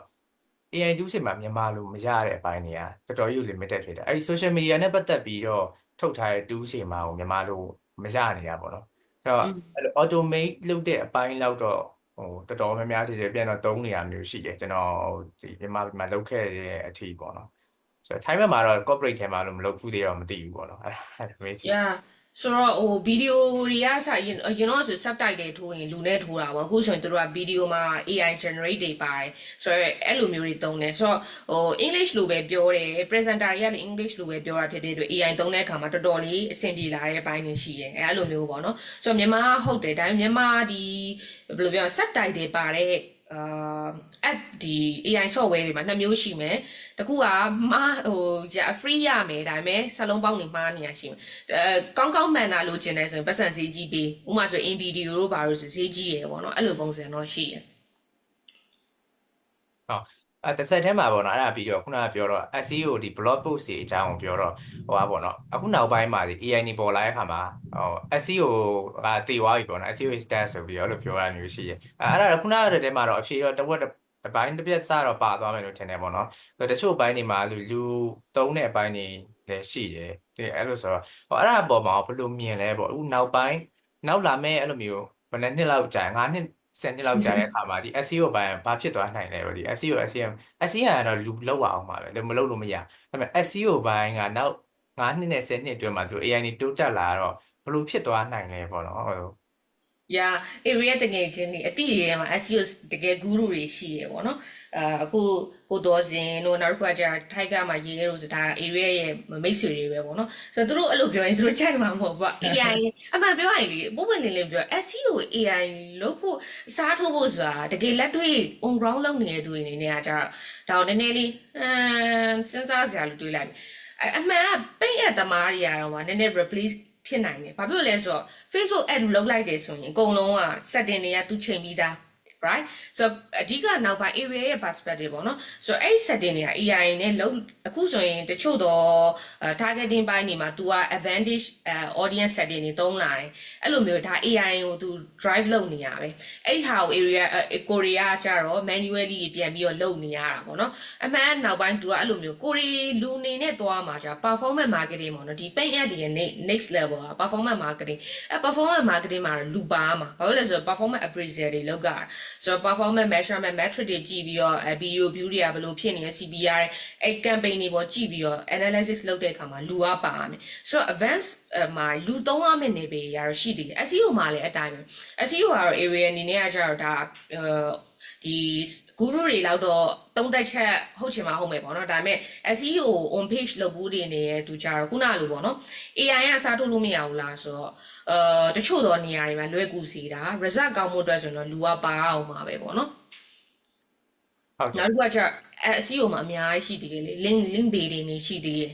ဆိုတော့ဒီ technical တွေမှာမှားနေတဲ့ဟာတွေရှိသေးတယ်ဆိုတော့ဘယ် code တွေကမှားနေအဲ့ကောင်တွေကလူနဲ့လုံနေရသေးတာပေါ့နော်ဆိုတော့ on page ကတော့ဟုတ်တယ် on page မှာ writing ကကြတော့ AI နဲ့ရေးနေကြတယ်ဆိုတော့ off page အတွက်ကြတော့ link building တွေ backlink တွေလောက်တာတယ်အဲ့ကောင်တွေကြတော့လူကပဲသွားရမှာပဲပေါ့နော်ဆိုတော့နောက် technical SEO ကကြတယ်လူကပဲသွားရတာပဲ technical ကဒီ phishing တွေလောက်ကြတဲ့ပိုင်းတွေကြတော့လေဟုတ်ဆိုတော့ AI စားထိုးလာမလားဆိုတော့အဲ့ရင်တော့အတိတကယ်ချင်းကြောက်လေမေးဘူးနောက်9နှစ်ဆိုရင် digital marketing ကိုဘယ်လိုမြင်လဲဆိုရင်မေးတော့သူအဲ့လိုမြင်လေတမျိုးကဘယ်လိုလဲဆိုတော့အဖြေကတိတိကျကျဘယ်သူမှအနာဂတ်ကိုခံမှန်းလို့မရဘူး right ဆိုတော့ဒါပေမဲ့အခုလောလောလည် practically လုံးဆောင်ကြရတချို့တော့ decision making တွေကလူတွေနဲ့ပဲလောက်ကြတာရှိရယ်နောက်တစ်ခုကကျခုနလို performance appraisal တွေကြတော့ AI သွားပြီးဒါကောင်းလားဒါအဲ့လိုမျိုးတွေထက်ကိုယ်တိုင်လုပ်ပြီးတော့ creative ပိုင်းတွေမှာ discuss လုပ်ကြတာတွေအဲ့ဒီခါတွေကျတော့လူတွေကအရေးပါတယ်ပေါ့နော်ဆိုတော့ creative ပိုင်းတွေကျတော့သူတို့ generate ပဲကွာ point of view တွေကမတူနိုင်ဘူးပေါ့နော်ဆိုတော့နာဂတ်ကတော့ဘူးမသိနိုင်ဘူးအခု present မှာတော့ကောင်းဆုံးပဲစူးစမ်းပါဟုတ်အဓိကလည်းဒီ AI မှာကျတော့လူလိုမတွေးနိုင်သေးတဲ့အပိုင်းတွေပါတာပေါ့အဲဒါကြောင့်လူကလိုနေသေးရဲ့ digital marketing မှာကျွန်တော်လည်းလိုပဲပြန်ပြောပြတယ်ပေါ့လာမေးရလို့ရှိရလို့ digital marketing ရဲ့နောက်ပိုင်းကျရင်မလိုတော့ဘူးပေါ့နော်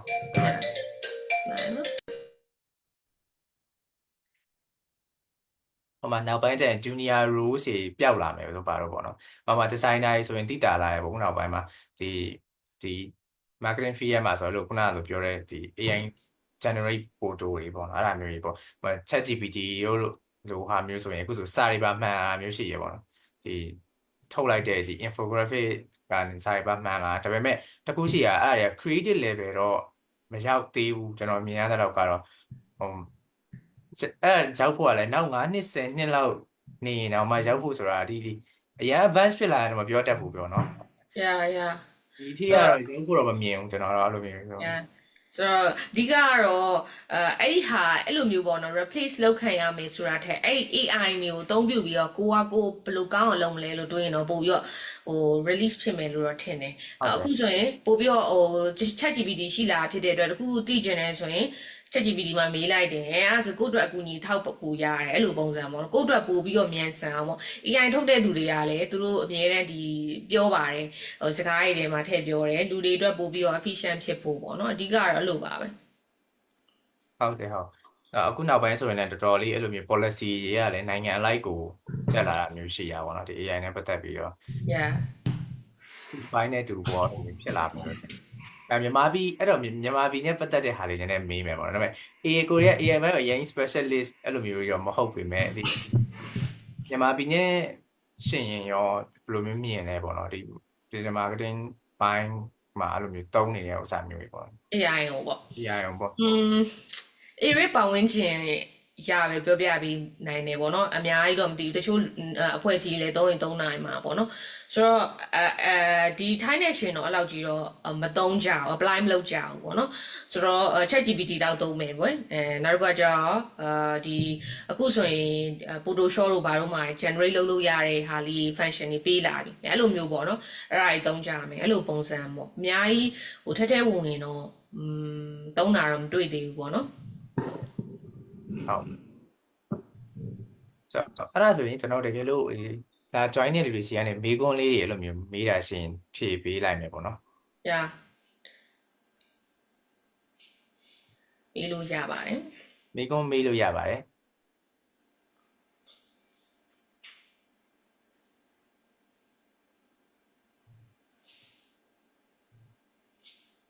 မေးခွန်းစောင့်နေတော့မှအဲ့လိုမျိုးပြောချင်တာထပ်ဖြည့်ပြီးပြောချင်တာမျိုးရှိလားပေါ့နော် တက်ဖြည့်ပြီးပြောချင်တာဆိုတော့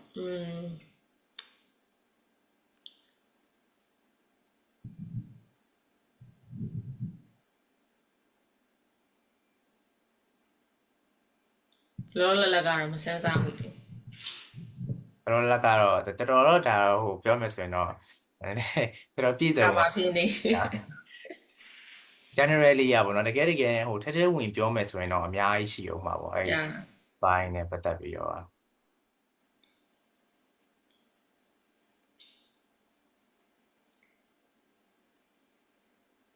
ကျွန်တော်တခုစဉ်းစားမိရပါတော့ဟို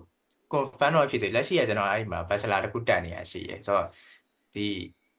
အဲ့အတွက်ကို thesis လုပ်တဲ့အခါကျရင်ကျွန်တော်မြန်မာပြည်နဲ့ပတ်သက်တဲ့ဟာတခုလုပ်မှာပေါ့ဒီ digital marketing သို့မဟုတ်ဒီ AI နဲ့ပတ်သက်တဲ့ဟာတခုကိုလုပ်ဖို့စဉ်းစားနေရပေါ့နော်ဘေးကုန်းမေးထားတယ်စာလုံးလိုနိုင်ငံမှာတဲ့ online business တစ်ပိုင်းတစ်နိုင်တစ်ပိုင်းလုပ်ချင်တဲ့လူတွေအတွက်ကောတဲ့ဘာအကြံပေးခြင်းလဲ online business ဆိုတော့ online business ကဘယ်လိုမျိုးသွားချင်တာလဲ online shop လားပေါ့နော်ဆိုတော့ဒီညမှာတော့နည်းနည်းတွေးစရာတော့ရှိသွားပါဘောနော်စာလုံးမှာကျတော့တင်နန်းသားတယောက်တည်းမှာစာလုံးကရှိတယ်ဆိုတော့သူပြောတယ်သူ့ကိုမေးလိုက်တဲ့အခါမှာ Facebook သုံးလားဆိုတော့သူတို့စီမှာ Facebook အလောက်ကြီးမသုံးဘူးသူတို့စီမှာအဓိကအခုသူတက်နေရတဲ့ Google app ပဲစာရင်ချင်းပါအောင်တက်နေဆိုတော့သူတို့က Google ကသွားတယ်နောက်တစ်ခါကျသူတို့မှာသွားတဲ့ platform တွေတော့လေ့လာရမှာပေါ့နော်အဲ့ဒီပုံမှာမူတည်ပြီးတော့ကိုယ့်ရဲ့ဒီ product ရဲ့ service ကိုတော့ placing လုပ်ပေးရမှာပေါ့နော်သူတို့မှာထားပါတော့ Facebook ကသူတို့စီမှာမသုံးဘူးမြန်မာမှာသုံးတယ်ဆိုတော့ကိုကမြန်မာမှာသုံးတဲ့ဟာကိုရင်းနှီးလို့အဲ့ဒီရောက်တဲ့ထီကို live လုပ်နေမယ်ဆိုရင်တော့အဆင်မပြေနိုင်ဘူးပေါ့နော်။ဘာလို့လဲဆိုတော့ audience က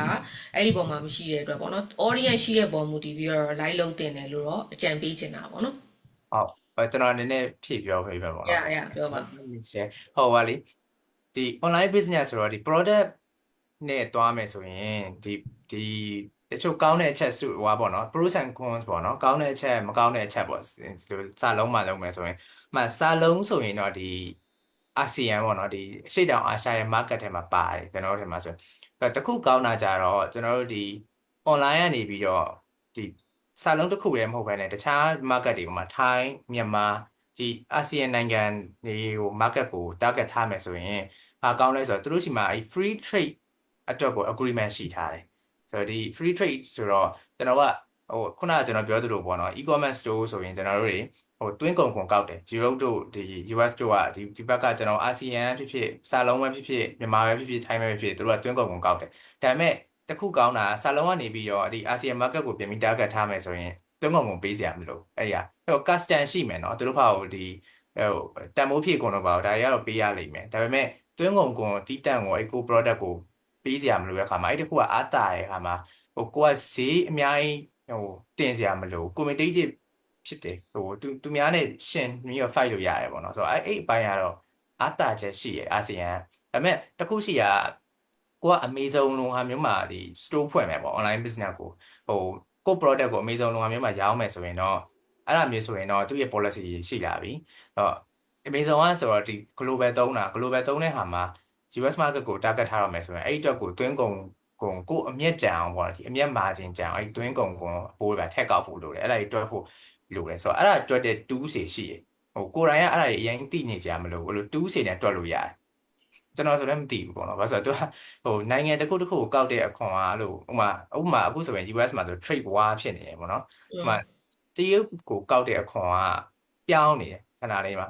145ရာခိုင်နှုန်းကောက်ပြန်ပြီပြီးတော့145ရာခိုင်နှုန်းကနေအဲ့ product ကိုဘယ်လိုလုပ်လိုက်လဲဆိုတော့အခုဆိုရင် agreement ရသွားလို့30ရာခိုင်နှုန်းပြန်ဖြစ်သွားတယ်အဲ့လိုပုံစံမျိုးပေါ့နော်ခုနက digital marketing မှာပြောသလိုပဲဒီ e-commerce အပိုင်းဒီ online business အပိုင်းသွားမယ်ဆိုရင်လည်းအဲ့ရလည်းလို့သူကကြတော့လို့နိုင်ငံရေးနဲ့ဆက်နေတာပေါ့နော်ဒီအပြောင်းလဲရလို့တစ်ချိန်လုံးမလို့ဖတ်နေရတာပေါ့အဲ့ဒီဘိုင်းတော့ဟုတ်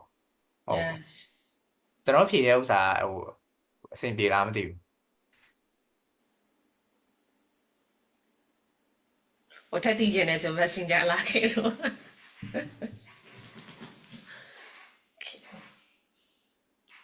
မိကုန်းနေစောင်းလိုက်မယ်ပေါ့နော်အဲ့ဒါဆိုရင် yes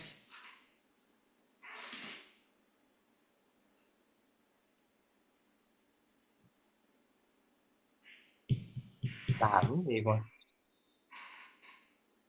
digital marketing executive အနေနဲ့တဲ့9 to 5ကြော်ကြီးကိုတဲ့ so boring ဖြစ်လာတာဘာလို့တင်လဲတဲ့အလုပ်တက်ပြီးတော့ own business လုပ်ရင်ရောတဲ့ marketing မှာ SEO SEM မဖြစ်မနေလိုသေးလားရှင်တဲ့အမအဲ့ဒါဆိုရင်တော့ဖြေပြပါအောင် digital marketing executive နဲ့9 to 5 GO Suvoring ဆိုဘယ်နှစ်ကြာပြီလဲညီမလေးလားဟုတ်တယ်ညဘယ်နှစ်ကြာပြီလဲညီမလေးတို့အရင်မေးချင်တယ်အခုမှတစ်နှစ်ပဲဆိုတော့လိုသေးရဲ့ဒီ journey ရရှောက်အောင်မှာတော့ဘာလို့အဓိကတော့ကိုက digital marketing ကိုစိတ်ဝင်စားပထမမိကုံအရင်ဖြေပေးရပါတော့ digital marketing ကိုစိတ်ဝင်စားတယ်စိတ်ဝင်စားနေလျက်နဲ့အဲ့ဒီဒါပါအခုလုပ်နေတဲ့ organization မှာ boring ဖြစ်နေရဆိုရင် digital marketing အပြည့်မဟုတ်တော့ဘူးorganization อ่ะပေါ့နော်ဟိုတော့ပြောချင်တာရေပူရအောင်ပဲပြောချင်တာပေါ့နော်ဆိုတော့ဘာကြောင့်လဲအလုံးမရှိလို့လားအလုံးမပေးလို့လားyou know ဆိုတော့ထားပါတော့ကိုလုံးနေတဲ့အလုပ်က comfort zone မှာဖြစ်နေတယ်လူရဲ့ challenge ကိုကြိုက်တယ်မကြိုက်ဘူးလို့ပြောပေမဲ့လေ challenge ယူရတာဟိုအားတာရယ်ပေါ့နော်ဆိုတော့ challenge မရှိလို့ပြေးနေရလားအဲ့ဒါကြီးစဉ်းစားမှာပေါ့နော်ကိုဘာကြောင့်လဲဆိုတော့ area experience ကိုရှင်းပြောပြရပထမအလုပ်ကိုမလုပ်ချင်တဲ့အကြောင်းရင်းကမနဲ့အစောကြီးထားရတယ်ဒါကြ9နာရီလောက်ထားပြီးယုံသွားတယ်ပြီးရင်သူကစီကန်းတင်ကျက်တယ် fingerprint နှိပ်ကြတယ်ပြီးသွားရင်စပင်စီးကြတယ်နှခမ်းနီဝစ်ကြတယ်ပြီးရင် lady shoe လောက်က area ရဲ့ personality နဲ့လုံးဝ totally ဟို match မဖြစ်နေဘူးပေါ့နော်ဆိုတဲ့ခါကျတော့အဲ့ဒါကြီးမကြိုက်ဘူးဒါတစ်ချက်နောက်ကကျတော့ teaching job က area ရဲ့ function နဲ့မဟုတ်ဘူးဟို supposed to be ဖြစ်သွားတာဘာလို့လဲဆို area image ဟာနဲ့ပြီးရဖြစ်တဲ့အတွက်ကျောင်းကိုသူတို့လာတဲ့ခါမှာလဲ scholar လဲရတယ်လှုပ်ချောက်တဲ့ခါမှာလဲအဆင်ပြေတော့လှုပ်ဖြစ်သွားတာပေါ့နော်ဟိုအင်ရလူရလဲ teacher ဆိုရင်ကြိုက်ကြရဲဆိုတော့လှုပ်တာ哦ဒါပေမဲ့ကိုတိုင်းကအဲ့ထက်ကိုမလှုပ်ချင်တာကြီးကိုအောင်ကြီးလှုပ်ခဲ့ရတာပေါ့နော်ဒါတွေကိုလည်းလူကြီးတွေသိပါတယ်အဲ့ခါကျတော့သူတို့တွေကလည်းကို potential ရှိရရာထူးတွေတိုးပြီးရ salary တွေ upgrade လုပ်ပြီးတယ်နိုင်နော်ဒါပေမဲ့ကိုတိုင်းကမလိုချင်တဲ့ခါကျတော့တစ်နှစ်လောက်နေပြီးတဲ့ခါမှာ jam out လုပ်ခဲ့ရပါတော့ဆိုတော့အဓိကဘာကြောင့်လဲဆိုတော့အရင်ရှာဖွေဖော်ထုတ်ကြမယ်ပေါ့နော် boring ဖြစ်စီရဲ့အကြောင်းရင်းပေါ့ digital marketing အမှန်တည်ချာလုပ်မယ်ဆိုတော့yes ဒီအောင်စိတ်ဝင်စားတဲ့ comfort zone ကြီးရဲ့အဲဆို comfort zone ဆိုရင် comfort zone မဟုတ်တဲ့ဟာကိုရှာပါဘာလို့ဂျန်တော့မလုံနိုင်လဲဆိုတာ reason လေးရှာလိုက်ပေါ့နော်အဲနံပါတ်1အတွက်နံပါတ်2ကကြာအလုပ်ထွက်ပြီး own business လုပ်ရင်အလုပ်ထွက်ပြီးတော့မလုပ်ပါနဲ့哦တခါတည်းဟိုပါပေါ့နော်တစ်ချိန်နဲ့လုပ်ကြည့်ပါဥပမာဆိုရင်အခုဆိုရင် side hustle လို့ရှာလိုက်ရင်သိပါတယ် side hustle ဆိုတော့ကို full time လဲလုပ်တယ်ပြီးတော့ own business လဲလုပ်တယ် area လဲအမှန်ပြောရရင်အရင်တော့ Tiger မှာ full time လုပ်တယ်အခုဆိုရင် area part time လို့ဖြစ်သွားတာပေါ့နော်ပြီးတော့ကိုယ့်ရဲ့ own business ကိုလုပ်တယ်ပြောချင်တော့က Tiger မှာ full time လုပ်ခဲ့တော့ကကိုယ့်ရဲ့ own business မလုပ်ဘူးလားဆိုတော့လုပ်တယ် at the same time မှာလုပ်နေရမယ် ဒါပေမဲ့နောက်ပိုင်းမှာကိုယ့်ရဲ့ own business ဒီ media ninja ပေါ့နော် media ninja ပြီးသွားရင် child agency ပေါ့နော်ဆိုတော့အဲ့ဒါကိုပို့ပြီးအချိန်ပေးခြင်းနဲ့ကိုက area ကိုင်နေတဲ့ project တွေလည်းရှိတာဖြစ်တယ်အဲ့ဒါကိုအချိန်ပိုပေးခြင်းတဲ့အခါမှာ Tiger နဲ့စကားတွေအများကြီးပြောခဲ့ရတယ်အများကြီးပဲပေါ့နော်ဟိုသူတို့နဲ့ negotiation တွေလည်းလုပ်တယ်အဲ့ခါမှာအကောင်းဆုံးတော့ကျတော့ပတ်တိုင်းယူလိုက်တာပေါ့နော်အဓိကတော့ area ထွက်ဖို့ထီကိုလုပ်ခဲ့တာဒါပေမဲ့ရုံးဘက်ကပြီးမထွက်တာရောဒီ replace ကကျတော့ junior level တွေဖြစ်နေတာဖြစ်တဲ့အတွက် senior level အနေနဲ့ရဖို့ခက်တာဖြစ်တဲ့အတွက် area နဲ့ဒီလိုမျိုး agreement လေးလုပ်လိုက်တယ်ပေါ့နော်ဆိုတော့ freelance လို့လည်းခေါ်လို့ရတယ်ပတ်တိုင်းလို့လည်းခေါ်လို့ရတယ် Tiger အတွက်ရုံးသွားခြင်းလည်းသွားလို့ရတယ်ဒါပေမဲ့ mostly အိမ်မှာပဲလုပ်တာပေါ့နော်ပြီးသွားရင်အဲ့ဒီသူတို့ပေးထားတဲ့အချိန်ပြင်ပမှာကိုယ့်ရဲ့ business ကိုယ့်ရဲ့ freelance project တွေကိုလုပ်တယ်ဒါ area ရဲ့ experience ပြောတာဆိုတော့အလုပ်ထွက်ပြီးဆိုတာထက်ပေါ့နော် at the same time မှာကိုဘာစိတ်ဝင်စားတာလဲကိုဘယ် business လုပ်ချင်တာလဲအဲ့ဟာအတွက်ကိုအချိန်လေးပေးပေါ့နော်ဆိုတော့9 to 5လုပ်ပြီးပြီဆိုရင်9 to 5အိမ်ပြန်နေပါညာဆိုရင်ညဘက်9နာရီ10နာရီလောက်ရှိမယ်အဲ့ဖုန်းကြည့်မဲ့အစားပဲဒါဟိုဟာ motivational speaker ပြောတယ်လို့ဖုန်းကြည့်မဲ့အစားကို business လုပ်ချင်တဲ့ဟာကိုလုပ်ခဲ့ဒါကိုယ်တိုင်လုပ်ခဲ့လို့ပြောတာပေါ့နော်ကိုမလုပ်ခဲ့တဲ့အရာဝင်မျှပြီးမှမဟုတ် area ဆိုရင်ဒီမြန်မာမှာဒီရန်ကုန်မှာအလုပ် full time လုပ်ခဲ့တော့ digital areas ကိုစတင်လုပ်ဖြစ်ခဲ့တဲ့အကြောင်းပေါ့နော်9 to 5လုပ်တယ်ပြန်လာတယ်ဆိုတော့အိမ်ကိုရောက်တဲ့ခါကျရင်6နာရီခွဲနေပြီအဝိစားလဲဒီတိုင်းပဲမလဲဘူးလွဲကိုချတယ်ကိုဒီနေ့ဘာဗီဒီယိုတင်ရမလဲတခါတည်းနေ့လေလီလာခဲ့ဆိုအဲ့ဗီဒီယို record လုပ်ပြီးတော့တခါတည်း edit လုပ်ပြီးတော့တင်တာအဲ့လိုမျိုးတရက်ချတခါပုံမှန်ကိုဝကို schedule နဲ့လုပ်တာပြီးတော့ကိုယ်တိုင်ကလည်း knowledge sharing ဝင်မျှတာကိုကြိုက်တာဖြစ်တဲ့အတွက်အဲ့လောက်မပင်ပန်းအောင်လူတွေကကိုကြိုက်တာလုံးနေရမပင်ပန်းအောင်အဲ့ဒါအဓိကပဲပေါ့နော်ဆိုတော့အဲ့လိုမျိုးပုံမှန်လုပ်ခဲ့တဲ့အခါမှာ digital areas က3လလောက်ခါမှာ viral တစ်ခုဖြစ်သွားတယ် PowerPoint AI နဲ့လားမသိအဲ့ဒါဖြစ်ပြီးတော့လုံးဝ follower ထောင်တက်သွားပါပေါ့နော်ဒါပေမဲ့ထိုင်းကိုရောက်တဲ့အခါကျတော့အချိန်မပေးနိုင်တဲ့အခါ digital areas မှာဗီဒီယိုမှာအဲ့လောက်ကြီးပုံမှန်မတင်ပြတော့ဆိုတော့ follower တိတိတတ်တာမတက်တော့ဘူးပေါ့နော်ဒီတိုင်း pin ad တွေ run မှာပဲပိုတည်တာလို့ပါဆိုတော့ပြောချင်တာကကိုစိတ်ဝင်စားတဲ့ဟာကိုအချိန်လေးပေးလိုက်ပေါ့နော်အလုပ်ထွက်ပြီးလုံးမယ်ဆိုတာတဲ့တူလုံး own business ကအရန် group ဖြစ်လာပြီဆိုရင် okay အဲ့ own business ကိုပဲတွားလိုက်တော့အဲ့ဒါတော့အကြံပေးတာပါ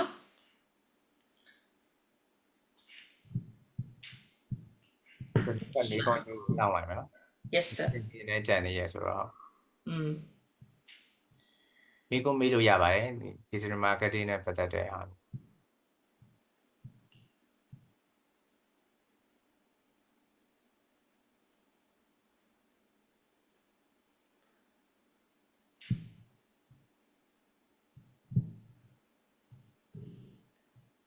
တချို့က area လဲ full time ရင်တော့ပြေးဝလောက်တော့ဆိုကိုယ့်ရဲ့ own business ကတကယ်ကိုယ့်ရဲ့လွန်မြောက်ရာပေါ့ကွယ်ဟိုလုံးဝဟိုဘယ်လိုပြောရမလဲ paradise ပေါ့နော်အဲ့လိုထင်ခဲ့တာဒါပေမဲ့ own business ကလေဒီ full time ထပ်ပို့ပြီးတော့ပေးဆက်ရတဲ့အပိုင်းကြီးရှိတယ်။ဘာလို့ full time ဆို9 to 5ပြီးသွားရင်လစာဆိုလကုန်ရတယ်ဒါသူ့ရဲ့ပုံစံပဲဆိုတော့ကိုပိုင် business ကကြတော့ကို့မှာဝန်ထမ်းတွေငှားမယ်ဆိုအဲ့ဝန်ထမ်းတွေကိုလာစာပေးဖို့တွေရှိလာမယ်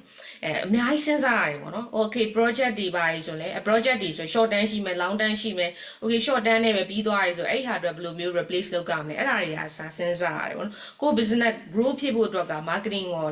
ပိုင်းနေနဲ့စဉ်းစားရတယ်စရရပေါ့နော် own business ကတော့ဟုတ်တယ် long term အတွက်ကောင်းတယ်ဒါပေမဲ့အချိန်တစ်ခုယူရတယ်ပေါ့နော်အဲ့လိုတော့ရှိတယ်ဟုတ်တယ်အရင်အဲ့လိုခုနအမပြောသလိုပဲပေါ့ကျွန်တော်လည်းထောက်ခံတယ်အရင်ထွက်ပြီးလောက်ထားတဲ့ဆိုင်အဲ့လိုမထွက်ခင်အဲ့လိုမျိုးနှစ်ခုလောက်ကြည့်ပေါ့နော်အဲ့ဒါပို့ပြီးတော့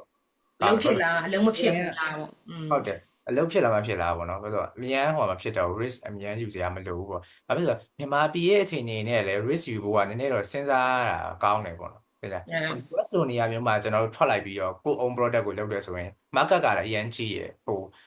revenue ရဖို့ကလည်းလွယ်တယ်ဗျာဒီဥစ္စာမှာဒါပေမဲ့မြန်မာပြည်အနေနဲ့ market နဲ့တော့ကြည့်မယ်ဆိုရင်အဲ့ဒါကြီးပြန်စဉ်းစားဖို့လိုပဲပေါ့နော်အဲ့အပိုင်းတွေကိုအဲ့လိုမိတယ်ဒါပေမဲ့တခုကောင်းတာကြတော့လေဒီ digital marketing executive လုပ်ဖို့တဲ့ခါကျတော့ဒီ marketing mind တွေကိုယ်တိုင်ကသိနေတော့ကို product ကိုပြန်ပြီးတော့ဒီဖောက်တဲ့အခါမှာ branding လုပ်တဲ့အခါမှာအထောက်အကူဖြစ်မယ်အဲ့ဥစ္စာ yes တင်တဲ့လာစုံစမ်းတဲ့သူတွေရှိတယ်လုပ်ငန်းရှင်တွေပေါ့နော်သူကတော့ digital marketing line ကိုသွားမှာမဟုတ်ဘူးကိုယ့်ရဲ့ own business အတွက်အကျိုးရှိအောင်လာတက်တာအဲ့လိုမျိုးတွေလည်းရှိတယ် digital marketing ကပြောရမယ်ဆိုတော့ကိုယ့်ဟာကိုဒီ career အတွက်တာမကပေါ့နော်ကိုယ့် business ရှိပြီးသားဆိုရင်လည်း ထောက်ကူဖြစ်တယ်ပေါ့နော်ကိုက knowledge ရှိထားတာဖြစ်တဲ့အတွက်ကိုကပြန်ပြီး agency ရဲ့ app မလားဝန်ထမ်းတွေငှားမလားအဲ့ဆိုကိုက knowledge ရှိတာဖြစ်တဲ့အတွက်ပို့ပြီးတော့ခရီးရောက်တယ်ပေါ့နော်အဲ့လိုပေါ့ပိုင်းနေတော့ရှိတယ် ဟုတ် okay 7 minute လောက်ပဲကြာမှာတော့တယ်မိဆရာရှင်မိပါ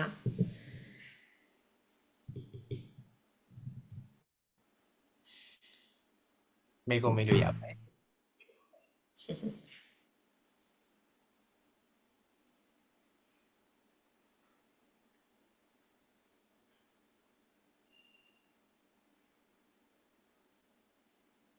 မပြီးရင်ကြော်ညာလေးဝင်လိုက်ပေါ့နော်ဒီကျွန်တော်ဆိုဒီ Google Ad နဲ့ပတ်သက်တဲ့ဒီအပိုင်းဆိုရင်ဒီ map area ရှိမှတက်ခဲ့တာပေါ့နော်digital marketing နဲ့ပတ်သက်တဲ့သင်တန်းတွေပါတယ်ဆိုရင်ဒီ digital areas ရှိမှတက်လို့ရတယ်ပေါ့ recommend ပေးရပါကျွန်တော်ကိုယ်တိုင် recommend ပေးရပါကိုယ်တိုင်တက်ခဲ့လို့ recommend ပေးရတယ်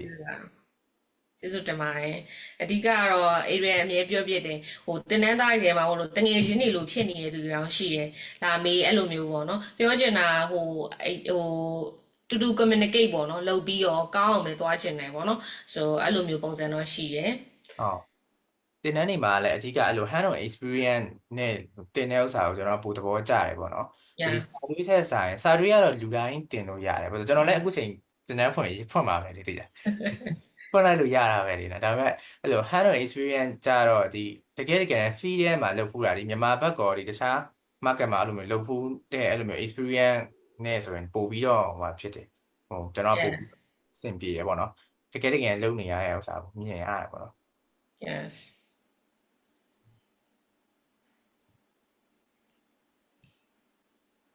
နောက်တစ်ခုကကြာဒီ content ဘိုင်းတို့ဒီ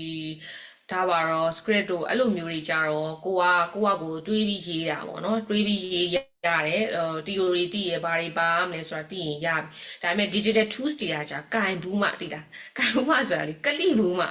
setting ကဘယ်လိုရှိဒီတိုင်းကွာထားပါတော့ YouTube ကြည့်မယ်ကိုလုပ်တယ်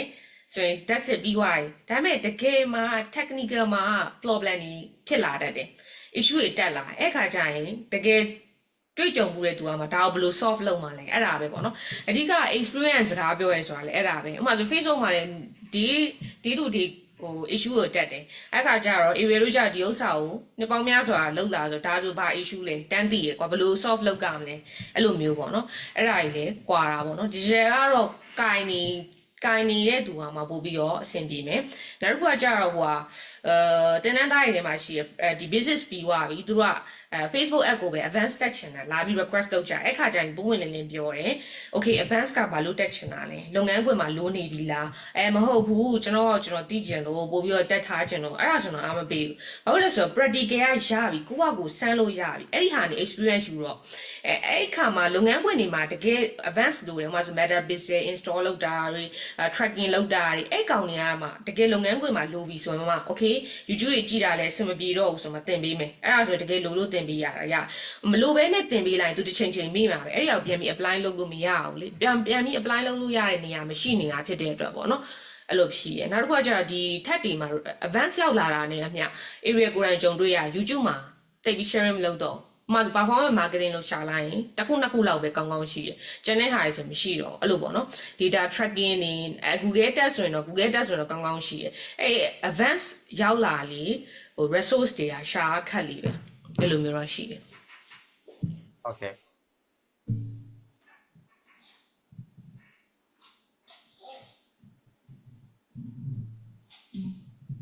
ပြီးတော့မြန်မာပြည်ဘက်မှာကျတော့ဒီ app runner နဲ့ boosting ဘိုင်းတော့ပိုအားတာကြတာပေါ့နော်အဲ့ဒီ Yes အဲ့မဲ့တကယ်ဒီ AD app run တော့မယ်ဆိုရင် app runner တော့ဒီ advanced level ဖြစ်သွားမှာပေါ့ Yes ပြောပေးလိုက်ပါအောင် boost နဲ့ add နဲ့ဘာကွာလဲဆိုတာလေးဝေမျှပေးလိုက်ပါ ဟုတ် boosting ကြတော့အများသောအားဖြင့်ကျွန်တော်ကဒီ post တင်လိုက်တယ်ဗျတင်လိုက်တဲ့ဥစ္စာကို boost လုပ်လိုက်တာပဲဆိုတော့အဲ့မှာအရန်လွယ်တယ်ဒါလူတိုင်းလုပ်လို့ရတယ် boosting ကလေနော်ဒီအများသောအားဖြင့်မြန်မာမှာနာမည်ကြီးရဲ့ဥစ္စာက camo engagement နဲ့ဒီတော့ message ရတဲ့ဥစ္စာပေါ့နော်ဆိုတော့အဲ့ဒါဆိုလိုက် boosting group တွေထဲမှာခဏတွေ့တယ်အဲ့ပြဿနာကလည်းဟိုဘာလို့ဆိုတော့သုံးတဲ့ budget ပေါ်မှာမူတည်ပြီးတော့အဲ့လို bidding နဲ့သွားတာလေနော်ဟိုဒီ camo message ဆိုပို့သုံးရတယ်တကယ်ကိုကသုံးတဲ့ဥစ္စာမှာဟိုက$10လောက်ပဲသုံးပြီးတော့ရက်10ရက်လောက် boost တာတော့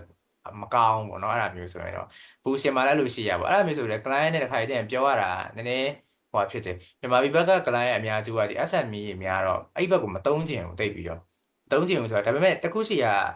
အဲ့လို boost မဲ့အစားမ boost လိုက်တာပိုပြီးကောင်းတယ်ဘာလို့ဆိုတော့ဘယ်မှမရောက်ဘူးကိုယ့်ရဲ့ဒီ boost ကလေဘယ်မှမရောက်တာဘာလို့ဆိုတော့10ချက်သုံးမယ်ဆိုရင်10ရက်ဆိုရင်တစ်ရက်ကိုတစ်ချက်နဲ့ဆိုလဲအဆင်မပြေဘူးဘာလို့ဆိုတော့ဘယ်မှမရောက်တော့ဘူးကွာဘာလို့ဆိုတော့ကို target audience ကပို့ပြီးတော့ဟို white ဖြစ်လေသိရမလားဒီ broad ဖြစ်လေပေါ့နော်ပို့ပြီးတော့သုံးရလေပဲဆိုင်အဲ့လိုမျိုးကိုအားကိုပြပေးဖို့ကပို့ပြီးတော့ struggle လုပ်ရတယ်ဒီ boosting တစ်ခုအတွက်ဒီ app runner ဆိုပို့ပြီးသူထက်ဟို advanced level ဖြစ်တယ်ပို့ပြီးတော့လေတချို့ကြီးဆိုရင်ဟိုကျွန်တော်တို့ဆိုရှိရ e-commerce store နဲ့ပြန်ချိတ်ပြီးတော့ဒီ app runner မျိုးရှိရခုနအဲ့လိုဟာမျိုးဆိုခုနကပြောတဲ့ meta puzzle ဟိုအဲ့ထဲမှာ install လုပ်ရတယ်အဲ့ e-commerce website ထဲမှာသွားပြီး install လုပ်ရတဲ့အပိုင်းတွေပါလာပြီဒီအဲ့လိုမျိုးဆိုရင်တော့ဒါ advanced ဖြစ်သွားပြီဒါပါဆို e-commerce အပိုင်းဆိုရင်လည်းအဲ့လိုဟာတွေမလုပ်ရင်ဒီ tracking ပြန်လိုက်လို့မရဘူးကျွန်တော်တို့မှာအဲ့ပြဿနာတော်တော်ဆိုးတယ်ဘာလို့ဆိုတော့ boosting လုပ်လိုက်တာဒီ business suite ထဲမှာသွားပြီးတော့ကြည့်လိုက်ရင်မြင်နေရတယ်လေ နေပဲမဟုတ်ဘူးဟိုက conversion ပါလာပြီကို sales တွေပါလာပြီဒီကိုယ့်ရဲ့ဒီ traffic ပေါ့ website traffic တွေကြည့်ရတော့မယ်ပြန် track တော့မယ်ဆိုရင်အဲ့ဒါဟို puzzle ကို install လုပ်ထားတော့မှာပဲသွားကြည့်လို့ရတာဆိုတော့အဲ့လိုမျိုးအဲ့ဒါမှကိုယ့်ရဲ့ဟိုဟာပုံမှာမူတည်သေးရယ်ကို store ကဘယ်မှာဖွင့်ထားရလဲဒီ Shopify မှာလုပ်ထားရလားဒီ Amazon မှာလုပ်ထားရလားအဲ့လိုဟို platform တွေပေါ်မှာမူတည်ရယ်ပေါ့နော်ဆိုတော့ boosting လုပ်ထားတဲ့ ad brand တဲ့ဥစ္စာမှာအဲ့ boosting ကတော့အလွယ်ဆုံးပဲဟိုကိုယ်တိုင်လည်းလုပ်လို့ရတယ်ပေါ့ခုနောက်ပိုင်းဆိုရင်ခုနကကျွန်တော်ပြောသွားသလိုပဲ setting တွေအစားသူ့ဘာကို auto လုပ်ပေးပြီးသားဘာမှကိုယ်ကချိန်စရာမလို target audience ကိုတော့ပြန်ချိန်ရတယ်ပေါ့နော်အဲ့ဒီဘိုင်းမှာပြီးတော့အဲ့တမ်းပြီးဘူးစာမျိုးမလုံးနဲ့ဟိုတချို့ရှိရကျွန်တော် client တယောက်ဆိုသူကအဲ့လိုလာစဉ်ကိုဒေါ်လာ100လောက်တော့တုံးတယ်ဒါပေမဲ့သူ့ page ကအဲ့လိုကွာမဖြစ်ဘူးဒီမမြင်ဘူးဆိုတာ audience မှားနေတာရောပြီးတော့ဟို boosting မလုပ်တတ်တာလည်းပါရပေါ့နော်ဆိုတော့အဲ့လိုမျိုးပိုင်းနေရှိရဆိုတော့အဲ့လိုမျိုးဆိုကိုရီးယားဘယ်လိုပြန်ပြီးပြောပေးရလဲဆိုရင်ဟို audience ပြန်ချိန်ရတာပေါ့နော်အရင် audience က broke ဖြစ်နေရဲဆိုတော့အရင်ကျယ်ပြန့်နေရဲဆိုရင်အဲ့ဒါကြီးကဟိုမဆိုင်တဲ့လူတွေတွားပြနေမှာအခုမှ agriculture product ဆိုရင်ဒီ agriculture နဲ့ဆိုင်တဲ့လူကပဲဒါကိုစိတ်ဝင်စားမှာပြီးတော့အဲ့လူအဲ့လိုမျိုးအဲ့ဒါကိုစိတ်ဝင်စားတဲ့လူက Facebook မှာဘယ်လောက်တော့ percent လောက်ရှိလဲအဲ့အပိုင်းကိုပြန်ကြည့်ဖို့လိုတယ်ကိုက audience ပြန်ပြီးတော့ segment ခွဲတဲ့အခါမှာအဲ့ဒါအကြီးကြီးရပေါ့နော်ကို audience နှုံးည audience နှုံးည product နောက်တစ်ခုရှိသေးတယ်ဒါ market ထဲမှာအဖြစ်များတာဒါ knowledge တစ်ခုပေးရပါတော့အခုဒီထဲမှာလည်း business owner တွေပါမယ် echo ကို run နေရ app ဆိုတာလည်း boost လုပ်နေတဲ့သူတွေရှိလိမ့်မယ်အဲ့မှာဘာလဲဆိုရင်ဒီ group တွေတို့ဒီတချို့တွေကြာ screenshot လေးနဲ့လေ CPR လေးတွေကိုတင်တက်ကြတယ်ဒါကျွန်မ run ထားတာပါ CPR ဘယ်လောက်ပေါ့နော်အဲ့ဟာလीသူတို့ရဲ့industry နဲ့မူတည်ရယ်ပေါ့နော်ဆိုတော့ထားပါတော့ area တို့ဒီ time မှာဆိုရင် market alike CPR ရှိတယ် CPR တွေရော CTR တွေရောအကုန်ရှိရယ်ပေါ့နော် estimation ပေါ့နော်ထားပါတော့ဒီ flight နဲ့ဆိုရင်သူက CPR အမြင့်ဆုံးhotel ဆိုရင်middle ဒီ service တွေလည်းဆိုရင်သူက middle မှာlower middle အဲ့လိုမျိုးတွေထပ်ခွဲတယ်ပေါ့နော်မြန်မာမှာတော့အဲ့လိုမျိုးတိတိကျကျတော့ area တိတိကျမရှိဘူးပေါ့နော်အဲ့ခါကျတော့ထားပါတဦးတယောက်ကအဲ့လိုမျိုး CPR နေတဲ့ဟာကိုတင်လိုက်တယ်အမှကိုယ်တိုင် run တဲ့ခါကျ CPR တွေများနေကိုယ့်ရဲ့ business ကထားပါတော့ education ဖြစ်မယ်သူတင်တဲ့ business ကဥပမာဆို ဝစ်စာ clothing ဖြစ်မယ်အဲ့ခါကျရင်ကိုယ့်ရဲ့ CPR နဲ့သူ့ရဲ့ CPR ကိုသူကကိုက်လို့မရအောင်တချို့တွေက match လုပ်ပြီးတော့ဟာသူတို့ကြောက်ကောင်းတယ်ငါကြောက်မကောင်းဘူးအဲ့လိုမျိုးတွေသွားပြီးတော့ depression ဝင်နေပေါ့နော်အဲ့ဒါအမှန်ပြောရင်မှားနေ industry မတူဘူးအဲ့ဒါလေးကိုတော့အတိရဲ့ဟို client တွေလာမင်းတော့ပြောပြပြီးရပေါ့နော်ဆိုတော့ industry မတူတာဖြစ်တဲ့တော့သွားပြီးတော့ match မလုပ်ပါနဲ့ match လုပ်လိုက်ကိုပဲ depression ဝင်ရမှာသူလည်းသူ့ရဲ့ industry မှာတလားကိုလည်းအဲ့ industry သွားရရင်အဲ့လောက် CPR ရနိုင်တယ်အဓိကကလေဟုတ်တယ်အဓိက average ကောင်းမှုကပထမဆုံး setting setting တွေချိန်တာပြီးရင် create ပိုတိုလားဒီ content လား design ပေါ့နော် video တွေအဲ့ဒီဟာတွေကလည်းအရေးပါတယ်ဆိုတော့အဲ့ result ကောင်းမှုဆိုတာက ad setting တွေကိုတည်တည်ချာချာချိန်မှမဟုတ်ဘူးအဲ့ဒီအကုန်လုံးစုံသွားမှအဲ့ဒါတွေကအများကြီးပြင်ပ factor တွေလည်းပါတယ်ပေါ့နော်ဟိုမှာဆိုရင်ထားပါတော့ဟိုအရန်လူတွေအလုံးများနေတဲ့အချိန်မှာကိုကြော်ညာကြီးတွားပြတယ်ဘယ်သူမှအချိန်ပေးပြီးတော့ဖတ်မှာမဟုတ်ဘူးလေအဲ့ဒါကြီးရှိသေးတာပေါ့နော်အချိန်နေချိန်ခါလဲသိဖို့လိုပဲပေါ့နော်အဲ့လူရှင် run တဲ့လူပေါ့ဒီ app run တဲ့လူတွေရောapp ကကြတော့ပို့ပြီးတော့ budget သုံးရတယ်ခုနကမှမှတ်ထားလေ boosting ကအဲ့နဲ့ရှင် target audience ရခိုင်မှာ app ပြောက်တယ်လို့ပဲဆိုတော့အဲ့လိုမျိုးပေါ့နော် budget ကိုဘယ်လောက်သုံးနိုင်လဲဟိုမှာမူတည်ရကို client ရလေအဲ့လိုမျိုး ဟုတ်တယ်ဒီဦးနာမည်မှတ်ထားမယ်နောက်တစ်ခေါက် podcast မှာသူ့ invite ကမပြေးရတော့ okay အဲ့ဆိုရင်ကျွန်တော်ဒီမှာ time မှာဆိုရင်7နိုင်ပေါ့နော် ဟုတ်ပါတယ်နောက်တစ်ခေါက်မှပြန်တွေ့ပါမယ်ရှိပါအောင်မယ်နော် okay အဲ့ဆိုရင် အဲ့ဆိုရင်အားလုံးပဲကျေးဇူးတင်ပါတယ်ဒီနေ့လာပြီးတော့ join ပြီးလို့မေးခွန်းမေးပြီးတဲ့တယောက်ချင်းစီလည်းကျေးဇူးတင်ပါတယ်ဟုတ် ဟုတ်ကဲ့ပါနောက်ထပ်ကောင်းမွန်တဲ့စီစဉ်အနေနဲ့ podcast တွေပြန်လုပ်ပေးပါမယ်နော်စောင့်မျှော်ပေးကြပါအောင် မဲ့ area လည်းကျေးဇူးပါအချိန် ကျေးဇူး ပေး ပါ ပြီး ကို Alice ကျေးဇူးပါအဲ့ဆိုအန်လိုက်ပါတော့မယ် bye bye ပါ ဘိုင်ဘိုင်ပါဟုတ်